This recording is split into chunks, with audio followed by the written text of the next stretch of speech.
of this was decided. You really think you can change the future? All of this was decided. The truth is what you see with your eyes, not what you hear. All of this was decided. Good tidings, ladies and gentlemen of the Lodge, and welcome back. The Master of Masters is our man under the microscope today, as I believe that the finer details of his plan may have been hiding right under our nose the entire time. The Master has made it clear what his intentions are when it comes to encasing darknesses within the foretellers, but we all know that his plan doesn't start and stop there. So our focus here today is... We have to focus on what comes after. So in the spirit of that, we're going to investigate what the Master is going to do after he encases the darknesses within the foretellers.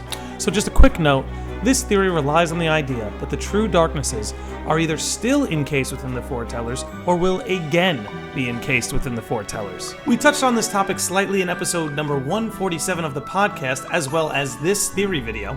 But in the last few days, I have come to find even more evidence to ultimately support this theory.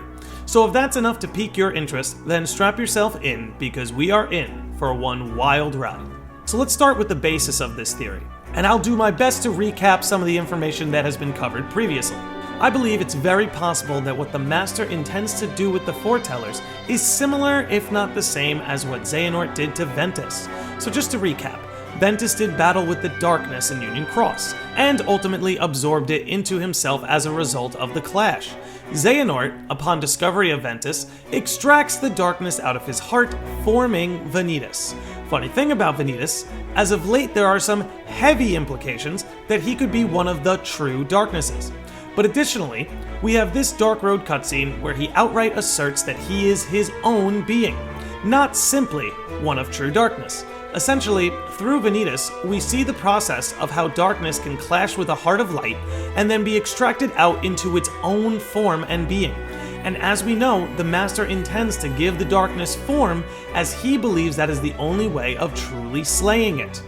Of course, this all makes sense in theory, and we have pre-established examples that we can rely on, given the confirmation that Vanitas really is one of the true darknesses given form, but allow me to flesh out some further evidence we haven't brought up before, and how this theory could hold true.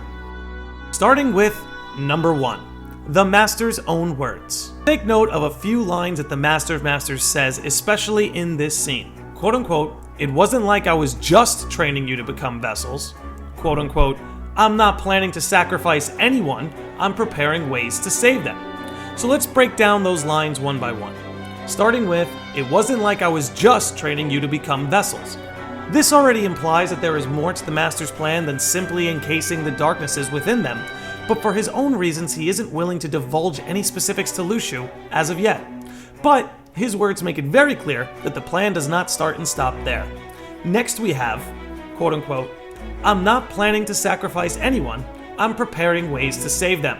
At the time, this seemed a little contradictory, perhaps even manipulative towards Luciu, but now I'm starting to think that the Master is telling the outright truth. But think about how this lines up. He wants to give the darkness form and slay them, right? So encasing them within the foretellers can't be the ends of what he means, because if it was, then there would be no way to save the foretellers. They would just be the vessels that were used to discard and slay darkness.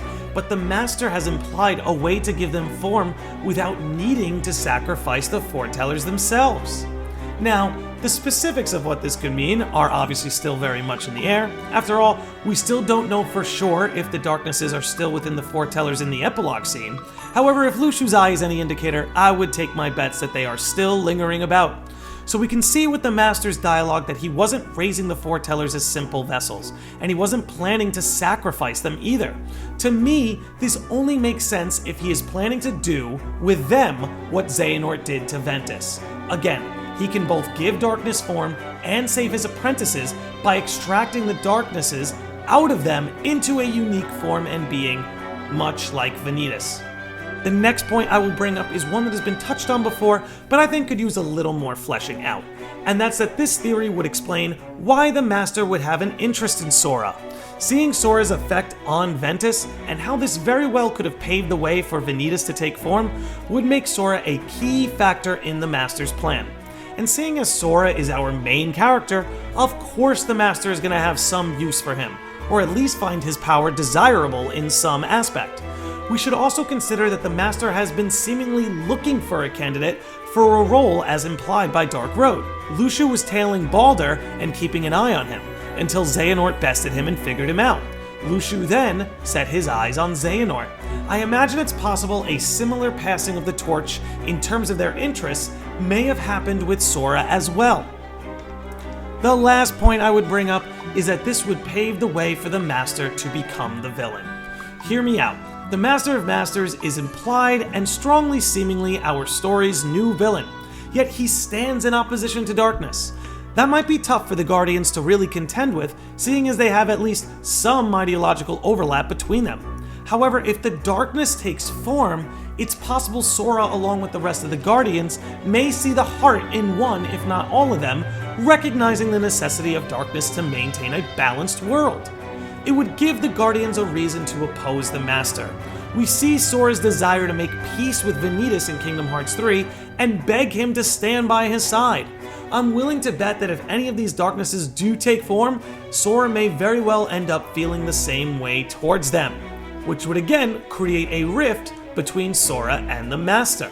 So, to recap us here, we have the Master's dialogue implying that the foretellers aren't mere vessels and that he's planning a way to save them, then that this theory would give the Master a reason for needing Sora in order to fulfill his plans, and also would give the Guardians a reason to eventually oppose the Master despite darkness being the common adversary between parties. A lot of this theory rests on the fact that when Sora sees the heart in something or someone, it then becomes real.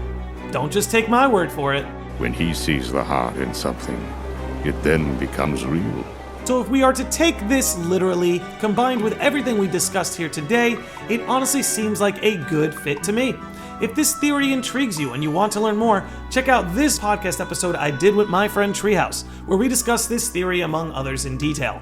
But with all of this laid out, I want to know what you all think of this. Do you find this theory viable? And for those of you that are already familiar with the first part of this theory, do you believe today's video helped build the case even further? Do you believe the Master will want to use the foretellers in this way? Do let me know. But anyway, you ladies and gentlemen, be good out there, be good to yourselves and each other, and I will see all of you beautiful sickos and normies next time. All of this was decided. You really think you can change the future? All of this was decided. The truth is what you see with your eyes, not what you hear. All of this was decided. Why not just sit back and watch it play out? All of this was decided. May your heart be your guiding key.